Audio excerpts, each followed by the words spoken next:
Welcome back to another exciting edition of Tool and Maintenance Repair with Light on Fire Studio. In this episode, Fred's other snowblower is another snowblower.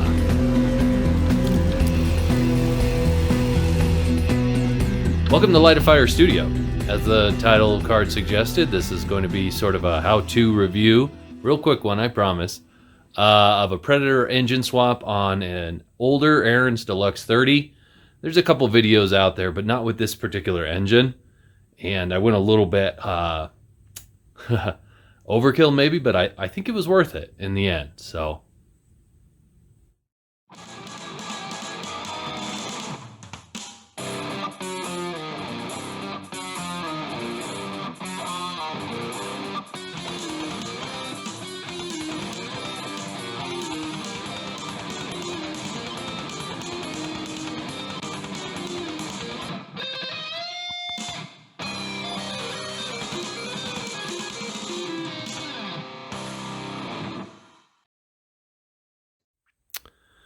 and here we go. So I have already actually assembled everything, and I'm just going to talk you through it real quick. So I didn't have to do much to the controls. Everything was pretty much plug and play. I think I moved this cord over to this side. That was about it. Other than that, I don't yet have the lights up and running. This older model did have the hand warmers, which, whatever. I don't know. I've never needed hand warmers when I'm out there. But everything else, yeah. Linkages, everything was pretty much exactly as this Ariens was when I bought it. The only difference is I swapped out the engine and the belts, which we'll go over here real quick. All right, so in classic Harbor Freight fashion, it actually does come pretty well packed in a nice box. It's super heavy. If you aren't a heavy lifter, you're definitely going to want someone to help you with this project. But it's got all the specs right on the side of the box. That's how I knew it wasn't the one I wanted, but it'll work just fine. And I've already been using it a couple of times, and so far so good. This model was a snowblower I got when I first moved up to the mountains.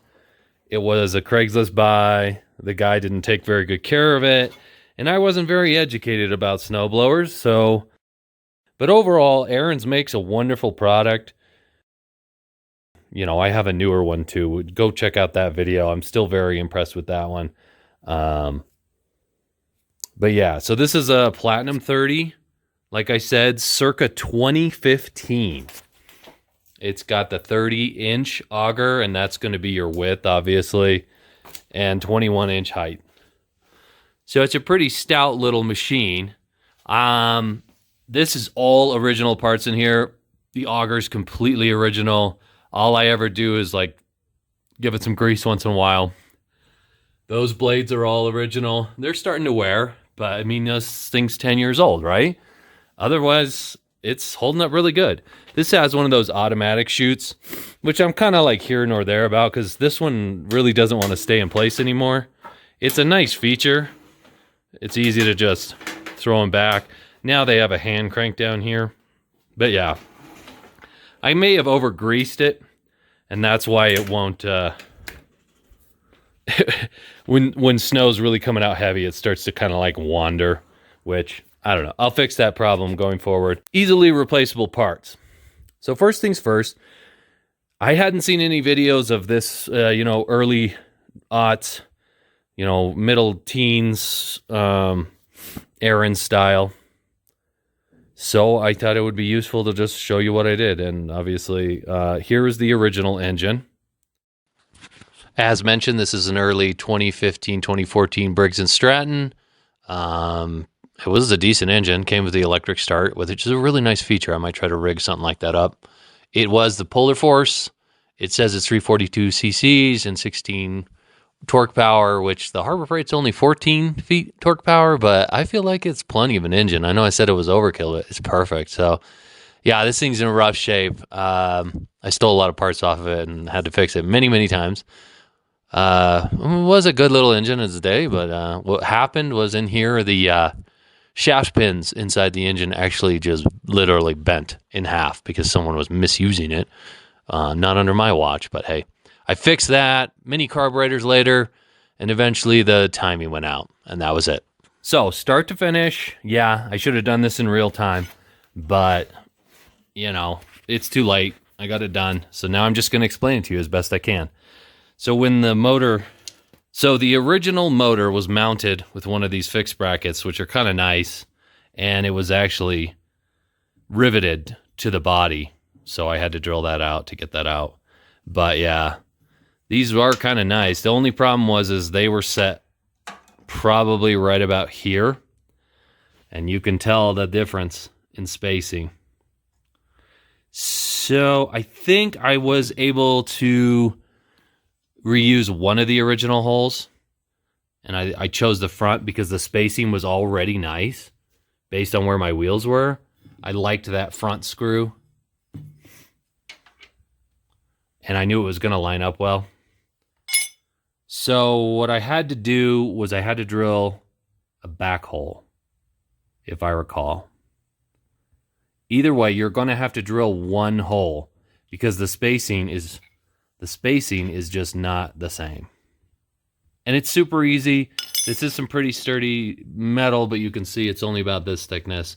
So it was pretty easy to just use a nice drill bit, punch your hole. You can make it a little wider than you need to because you can always crank it down, like with these aircraft nuts. So anyway, you can see it doesn't sit 100% flush, but it is in there super tight.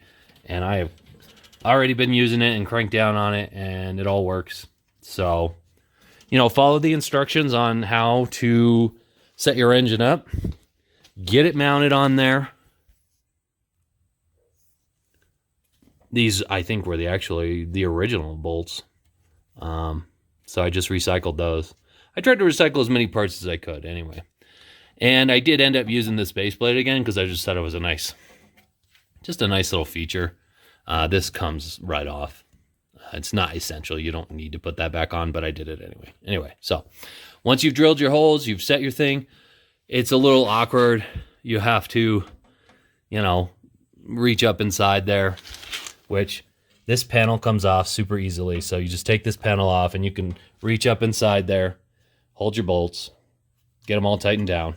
Like I said, it ain't going nowhere. So that's your first step. Is getting the engine mounted is going to take a little bit of work.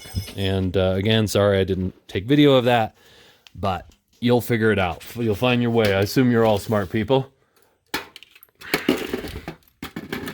Next up, and this was a little, you know, to do.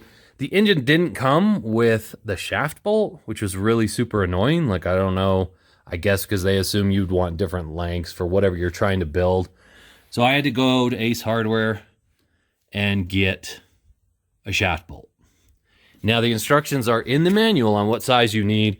And here you go. You know, Harbor Freight's always pretty good about including this stuff. Look, first page of the manual, boom. I mean, it gives you the engine specs, what it is, how it works, what, you know, just everything. Anyway, so this is your bolt size right here. Like I said, I went to Ace and I figured that out pretty quick.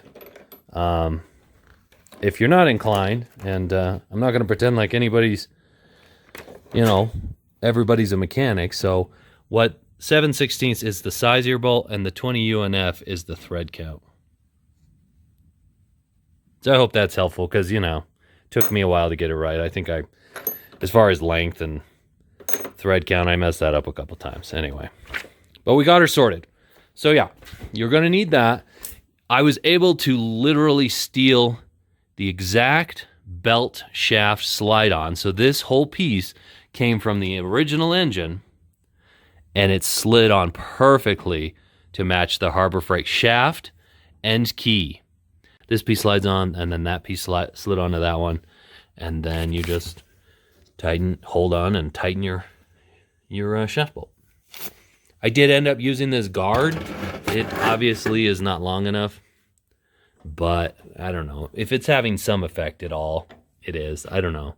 And thankfully I don't think these were the original from the old engine because they weren't the same thread size, but I did recycle those as well from something else. All right, so you went out, you got your shaft bolt, you've got your engine installed, you've stolen what parts you need off your old engine. Hopefully everything fits. Just make sure the shaft size is the right one when you go to Harbor Freight.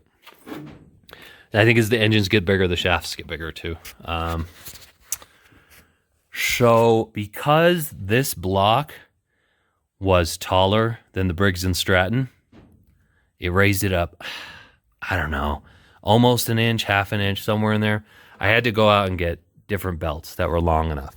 So check out the description. Those are the belt sizes that I ordered online. It's easier for me to order stuff online because I live really rurally and going to the store is sometimes more difficult than just ordering things online. That's why I do that.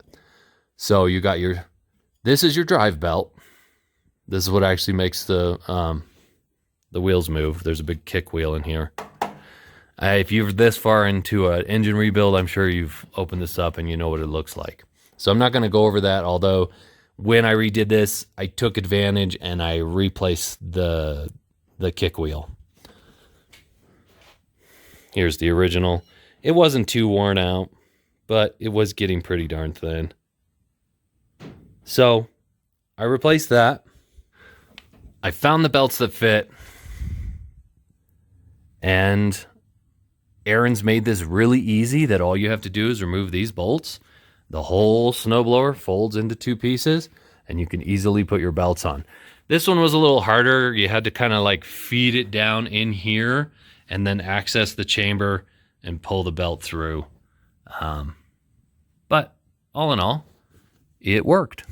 So there you go. The only other thing is that the original cover did not fit back into place. It was just because of that height difference. It didn't match. So anyway, that guy was a no-go. So what I did, and I would like to do something more substantial in the future, but basically I just took some flashing, some sheet metal, and I made a hood. I was able to recycle the original screws that go right in the same holes. So this whole thing fits on here like that. And I just use these really janky rivets. Yeah, folks, this is not my finest hour, but there was a big storm coming in and I thought, oh, it's the perfect time to try this out. So I just made this temporary cover and I will try to make something more substantial. Again, this is just roofing flashing.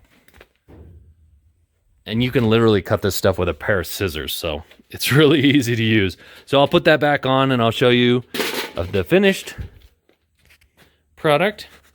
And then I was warned by other videos, thank you YouTube community, but they discovered that all these linkages, these springs, you got your throttle and your choke and your gas on-off switch. So all this stuff was pretty vulnerable to snow falling down up through here because there's nothing to protect it.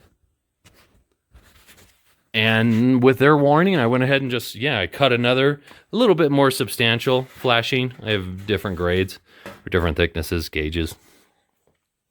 I went ahead and just cut this pretty crude, rudimentary piece, and I mounted it to the exhaust system, so you just have to hammer that down, and then the exact bolt that holds on this casing you can use. Again, there's another one here. So I could have doubled up, but I didn't want to cover the gas cap so I could get at that or any of the hoses. And I wanted a little bit of flexibility in it. But you can see it covers.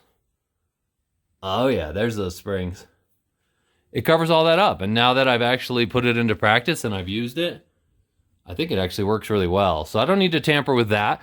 This is just an idea. You don't have to do this, but I just didn't want my throttle and my springs and everything to get covered in ice and then have some kind of malfunction.